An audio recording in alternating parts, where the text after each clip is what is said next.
We've all been there. Sometimes you just don't have a whole lot of time on your hands to get your gaming in, so here are 5 story-driven indie games that were released this year you could cram into an evening or two each. Also, coincidentally, almost all of the games presented here were published by Critical Reflex, but not a sponsor.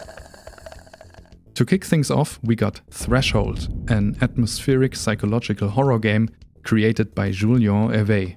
You play as a border post worker who starts their shift at an outpost, which sits high atop the mountains with a seemingly endless train running through it. Your job is to keep the train on schedule with the help of your trusty whistle and to maintain the border post as best as you can. The problem is, the air is very thin up there, so you will run out of breath frequently. Constantly running around or blowing the whistle are especially taxing activities.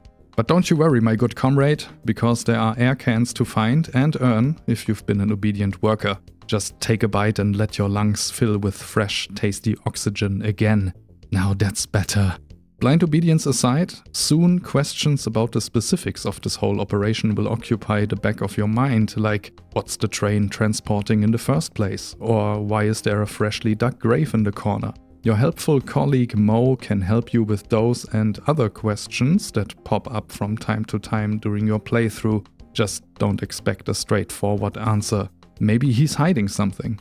Or maybe he's just an upstanding worker like you. That's for you to uncover, as well as what exactly is going on top of this mountain.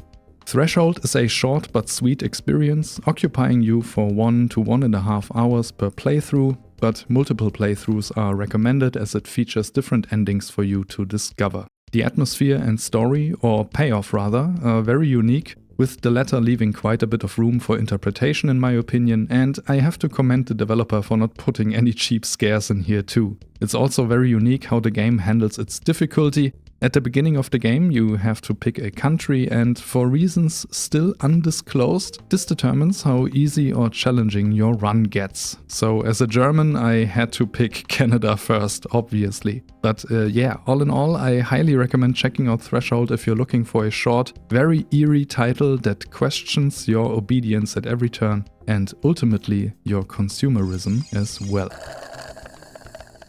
In the grim dark future of 2091, there exists only one person with significance.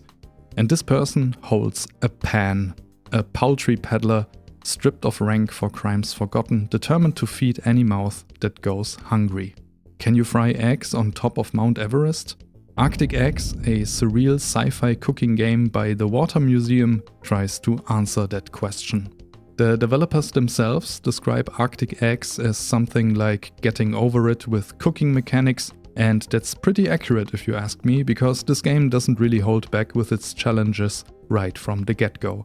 Its physics-based gameplay revolves around handling the pan like a true maestro of the kitchen and cooking all kinds of dishes for the inhabitants of this frostbitten dystopia in the process, often tossing in some more unusual ingredients besides eggs or meat, like cockroaches, bullets and even cigarettes to satisfy the cravings of your customers. All while listening to some pretty serious, smooth jazz that plays in the background. Those people just know how to eat, I'll tell you that much. The ultimate goal here is to feed 27 out of the 34 people in total found all over the game's several zones, after which you get an audience with the Saint of the Six Stomachs, who will then decide if you're worthy to leave the city after cooking for them too. Beating the game once will unlock sandbox mode, in which you can try out some truly bizarre ingredient combinations, and some achievements are tied to this mode as well. Speaking of achievements, completing the game fully with everything achieved took me about 4.5 hours, so I'd say you're looking at 2 to 3 hours of playtime if you just want to see it through once, depending on your skill level of course, and if you're just interested in the story and whether you want to listen to all of the dialogues. So bottom line, if you're down for a challenging and surreal sci-fi experience with a very dreamlike atmosphere and a unique take on the cyberpunk genre, Arctic Eggs is a very interesting one to check out. Next we got Crow Country, which is a very cool survival horror title from SFB Games. And if you subscribe to my channel, you know that I already reviewed this game in greater detail, but given the theme of this video, I thought it would fit right in as well, because you can beat it rather quickly if you're not out to unlock everything. If you're interested in watching my full review, I'll link it in the description of this one. But to sum things up a bit, Crow Country is in my opinion an awesome callback to survival horror games of the past, like the original Resident Evil for instance, combining more action-oriented gameplay and solid environmental puzzles with a thought-out and intriguing story. The year is 1990 and you play as Special Agent Mara Forrest, who's on her way to investigate the closure of the titular Crow Country amusement park and the related sudden disappearance of its director Edward Crow. Upon her arrival, she stumbles upon all kinds of monsters and mutated people running around the perimeter, indicating that something sinister must have been going on here, so she quickly sets out to find out just how deep this rabbit hole goes. While doing that, she will encounter notes written by former staff members, as well as meet other characters who all seem to have their own personal agenda surrounding the park's mysteries.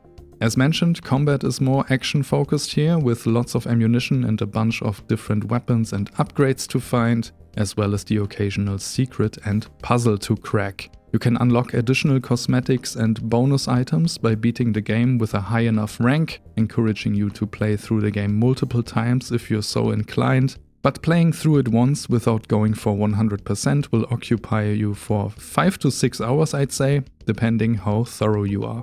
Crow Country is a bit on the easier side, making it one of the best beginner-friendly survival horror games in my opinion, but there's a hard mode too if you're looking for more of a challenge. So yeah, I highly recommend playing it if you think it looks cool.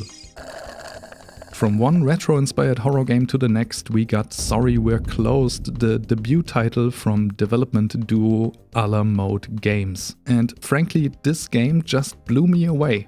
It's a character-driven survival horror game full of personality, excellent writing and otherworldly entities, in which you play as Michelle, a corner store clerk who's still recovering from a bad breakup with their former partner Leslie. Working in a convenience store like this can be dull and oftentimes sucky, and it also doesn't help that Leslie co-stars in a TV drama series called Dying Petals that seems to be on all the time. But Michelle's life takes an unexpected turn one fateful night when they get a nightly visit from the Duchess, a powerful demon that wants nothing less to be loved by someone. And that someone has to be Michelle, of course. As Michelle denies the Duchess's request for love, though, a curse is bestowed upon them, ensuring the transformation into a hideous creature after a few days, should Michelle not change their mind. It's not all bad though, as the curse also lets Michelle peek beyond the veil into the demon world with the power of their newly awakened third eye. Nevertheless, getting rid of being cursed quickly becomes a pressing priority, so this is where Michelle's journey into the world of divine and demonic powers begins.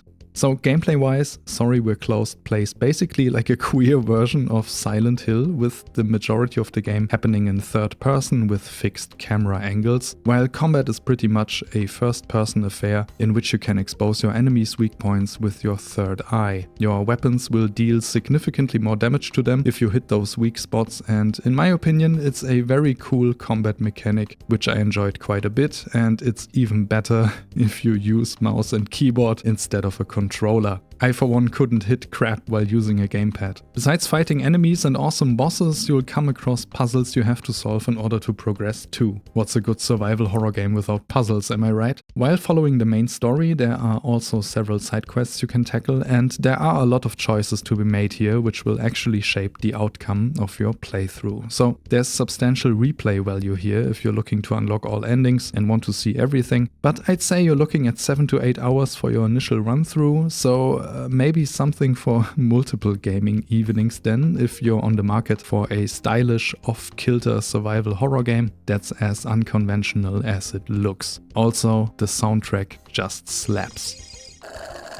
The last title I briefly want to talk about in this video is Mouthwashing, a psychological horror game created by Wrong Organ, and let me just say, the less you know about it, the better. I'd recommend going in completely blind if you're planning to play it, but to give you a little bit of a rundown, this is a deeply unsettling, gut-wrenching chamber play posing as a walking sim with light gameplay elements strewn in that takes place on board the Tulpa, a cargo delivery vessel that is stranded in deep space after a crash. You'll follow the events that happen before and after the accident. The way the story is presented here is quite non-linear, and it ultimately lets you observe the crew's slow descent into madness.